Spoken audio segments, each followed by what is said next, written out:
여러분 안녕하세요. 전별 변호사입니다. 네, 여긴 좀 새롭죠. 제 방이고요. 사실 이번 주에 제가 강의가 없어요. 중간고사 기간이어가지고.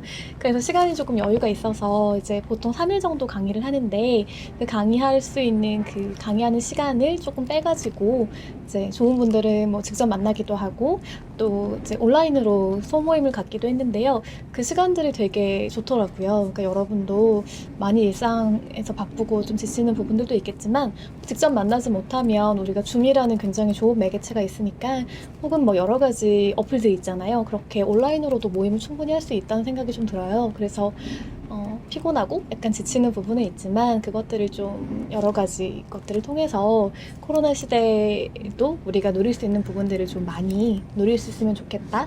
그런 생각을 문득 하면서 이제 이 해설을 시작해 보겠습니다. 오늘 제가 노동법 관련해서 이제 여러 가지 질의를 받았는데요. 그 중에 하나가 명예퇴직이나 공로퇴직 신청과 관련된 부분이었어요. 그러니까 일반적으로 근로자분들께서 뭐 이렇게 취업규칙이라든지 단체 협약에 의해서 이제 여러 가지 규정들이 있잖아요. 그 중에서 명예퇴직이나 공로퇴직 규정이 있기 때문에 그것을 이제 전제로 신청을 한 거죠. 그랬는데 회사에서 이것을 거부하고 오히려 일반 면직 처리를 했을 때 어떻게 할 것인가 이제 이런 부분에 관한 질의가 있거든요. 그래서 오늘은 그 부분에 대해서 이제 제가 칼럼을 기고를 하는데요. 그걸 정리하고 나서 여러분께도 이걸 같이 공유하면 좋겠다라는 판단이 들어가지고 이렇게 촬영을 하게 됐습니다. 어떤 부분이냐면요. A라는 근로자분이 계셨어요. 근데 그분이 이제 퇴직을 좀 개인적인 사정으로 하고 싶었는데 그 회사의 단체 협약에 보면은 이렇게 여러 가지 공로퇴직, 즉 명예퇴직하고 약간 유사한 것인데요. 그런 신청할 수 있는 기준이 있고 또 그 기준에 부합했기 때문에 이분이 회사에다가 공로퇴직 신청을 한 거예요. 그런데 회사에서 무슨 소리야? 우리는 받아줄 이유가 없어 라고 하면서 공로퇴직을 철회를 하거나 만약에 당신이 끝까지 공로퇴직을 주장한다고 하면 우리는 일반퇴직 절차를 진행하겠다 라고 얘기를 한 거예요. 그래서 이 근로자분이 좀 더 이상 회사를 다닐 수 없고 여러 가지 사정들이 있기 때문에 나는 공로퇴직을 이제 받아야겠다라고 주장을 하시면서 법원에다가 공로퇴직 관련된 소송을 제기를 하세요. 그러니까 공로퇴직금이 별도로 있잖아요. 그 금원을 지급해달라라는 소를 제기하시게 된 거죠. 그러자 회사에서는 아직 우리가 근로관계가 종료된 것이 아닌데 어떻게 공로퇴직금을 달라고 할 수 있냐. 만약에 당신이 끝까지 주장을 하고자 한다면 일반퇴직으로 진행을 하겠다라고 계속 재차 얘기를 해요. 그래서 회사에서는 이제 예를 들어 A라는 근로자분, 이 근로자분이 지속적으로 공로퇴직 신청을 할 경우에는 우리가 부득이 일반퇴직을 할 수밖에 없으니까 당신이 만약에 철회하려면 언제까지 이 의사를 철회해라. 그러면 퇴직 절차를 진행하지 않겠다. 그러나 이후에도 별도의 이야기가 없다라고 하면 우리 회사에서는 부득이 당신과 같이 갈 수 없기 때문에 일반퇴직 절차를 진행하겠다라고 얘기했어요. 그런데 A라는 근로자분께서 이 소송에서 퇴직의 의사를 철회하지 않으시거든요. 계속 공로퇴직금을 지급해달라라고 청구를 하게 됩니다. 그러자 회사에서는 이제 당신이 그렇게 의사를 표현했고 우리도 우리의 의사를 표현했기 때문에 공로퇴직금이 아니라 일반퇴직으로 진행을 할 것이고 만약에 이 소송에서 당신이 이긴다고 하면 우리가 나머지 공로퇴직금을 지급하겠다라고 얘기를 하고 퇴직금을 이제 A라는 근로자분의 계좌로 입금을 하게 돼요. 그래서 A는 무슨 소리냐 나는 일반 퇴직하려고 한 게 아니다 라고 하면서 퇴직금을 다시 B사에 반납하거든요. 그러자 B 회사에서는 일단 당신이 퇴직 처리가 되었으니 우리는 법정 의무가 있어요. 그래서 퇴직금을 무조건 지급을 해야 된다. 한 번 더 할 건데 당신이 만약에 이 금원을 다시 반환한다고 하면 우리가 보관하거나 아니면 법원에 공탁을 하겠다라고 얘기를 해요.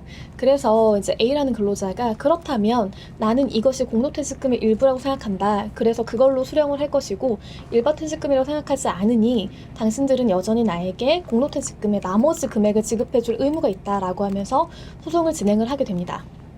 그런데 이제 이 공로퇴직금 지급 청구의 근거가 되었던 그러니까 이 공로퇴직금이 이제 증액된 거였거든요. 여러 가지 합의에 의해서. 그런데 사실은 알고 보니 이 합의에 조금 문제가 있었던 거예요. 그래서 공로퇴직금을 지급할 의무가 없다라는 취지로 판결이 나게 됩니다. 결국은 A 근로자분이 패소하신 거죠. 그러자 이 근로자분이 좀 억울하신 거예요. 여러 가지로 나는 분명히 그 정당한 규정에 의해서 했는데 뭔가 이 규정이 만들어진 절차의 하자 때문에 내가 지급받지 못하고 이대로 회사에서 나오는 것은 너무 부당하다라고 생각을 하시게 돼요. 그래서 이제 이분이 A라는 근로자분이 B 회사를 상대로 나는 공로퇴직을 전제로 퇴직 신청을 한 것이지 일반 퇴직을 하려고 했던 게 아니다.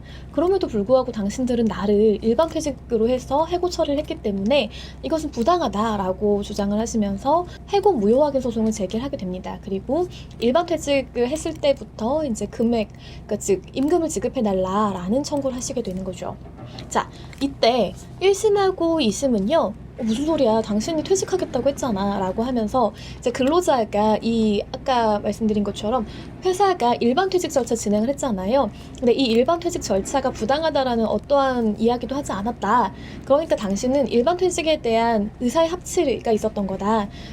그렇기 때문에 공로퇴직이 아니라 일반 퇴직을 절차를 진행했다고 하더라도 부당해고라고 볼 수 없다. 그리고 회사가 당신을 기망했다거나 당신이 어떤 착오에 빠져서 이 행위를 한 것도 아니기 때문에 취소할 수도 없다라고 판결을 하게 됩니다. 즉 A라는 근로자분의 해고가 무효가 아니다 라고 판단을 한 것이죠. 그런데 대법원의 판단은 달랐어요. 왜 달랐을까요? 같은 사실관계인데 정반대의 결론이 이제 도출이 되었거든요. 그게 왜 그러냐면 우리가 어떤 계약을 이제 해지를 할 때에는 상대방의 의사의 합치가 있어야 돼요. 쌍방에. 그런데 근로계약이잖아요. 그러니까 이 근로계약을 해지할 때에도 회사하고요 근로자 간에 의사의 합치가 있어야 되는데 이 의사의 합치가 있으려면 만약에 근로자가 예를 들어서 이 사건처럼 나는 그 일반 퇴직이 아니라 명예퇴직을 신청하겠다, 공로퇴직을 신청하겠다라고 하면 그 해당 금원 있잖아요. 명예퇴직이나 공로퇴직은 그 퇴직금이 조금 더 많이 지급이 되고 여러 가지 금원들이 지급이 되니까 그걸 지급받는 걸 전제로 퇴직하겠다라는 거예요. 그런데 이 지급하는 추가적인 조건이죠. 이 조건이 이루어지지 않았을 때는 의사합치가 없다라고 본 거예요.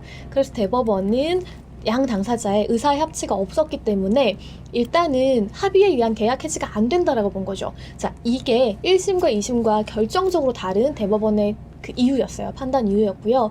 그렇고 두 번째는 또 뭐였냐면 그렇다면 이 합의 해지가 아닌 일반 그 면직 처리, 일반 퇴직 처리는 결국은 해고다. 왜냐하면 사용자가 일방적으로, B회사가 일방적으로 이제 근로관계를 종료시킨 거기 때문에 해고에 해당한다. 그런데 이 소송에서 B회사가 단 한 번도 A라는 근로자에게 뭐 징계 사유가 있다거나 해고 사유가 있다라는 걸 얘기하지 않았고 또한 뭔가 징계 해고 등의 절차를 밟았다라는 것도 입증하지 않았다는 거예요. 즉 해고에는 두 가지 요건이 있거든요. 내용상, 그러니까 즉 그 해고 사유가 있어야 되고요. 그리고 해고 절차가 있어야 되는데 근로자는 어떠한 것도 해당 사항이 없고요. 회사 역시 이 근로자에 대해서 징계 해고 등을 할 이유가 없었다는 거예요. 절차도 진행하지 않았고 그렇기 때문에 해고가 부당하다라고 판단한 거죠. 굉장히 긴 법정 싸움이 있었지만 결국은 이 근로자에 대한 해고가 부당하다라고 인정이 되어서 이제 여러 가지 판단을 다시 받게 된 그런 케이스였습니다. 사실은 요즘에도 이런 케이스가 좀 많아요. 이제 기업들도 어렵고 근로자분들도 아무래도 이 회사에 내가 계속 다닐 수 있을까 이제 여러 가지 고민들을 하시다가 당연히 이제 명예퇴직이나 공로퇴직의 대상이 자기가 요건이 된다라고 하면 이런 것들 고민해 볼 수 있잖아요. 그런데 내가 신청을 했을 때 회사가 과연 받아줄까? 일반 퇴직으로 해버리면 어떡하지? 여러 가지 문제들이 있기 때문에 쉽사리 결정하기 어려운 부분들이 있죠. 회사 입장에서도 근로자가 뭐 이렇게 딱 신청을 했을 때 내가 다 받아줘야 되나? 일반 퇴직 진행하면 안 되나? 이런 고민이 있을 수가 있어요. 여기에는 이와 같은 판단 기준이 있고 이 기준을 지키지 않았을 때, 이 기준에 부합하지 않는다라고 했을 때는 여러 가지 법정 다툼이 있잖아요. 그러니까 여러분께서는 이 판단 기준을 명확히 인지하셔서 혹시나 이제 이런 관련된 사항에 본인이 처해 있을 때에는 잘 기준에 부합하는지 여부를 판단하신 다음에 회사에 청구도 하시고 또 회사에서는 이것들을 판단해서 절차를 진행하시기 바랍니다. 네, 오늘은 여기까지예요. 여러분 즐거운 하루 보내시고요. 다음번에 또 뵙겠습니다. 감사합니다.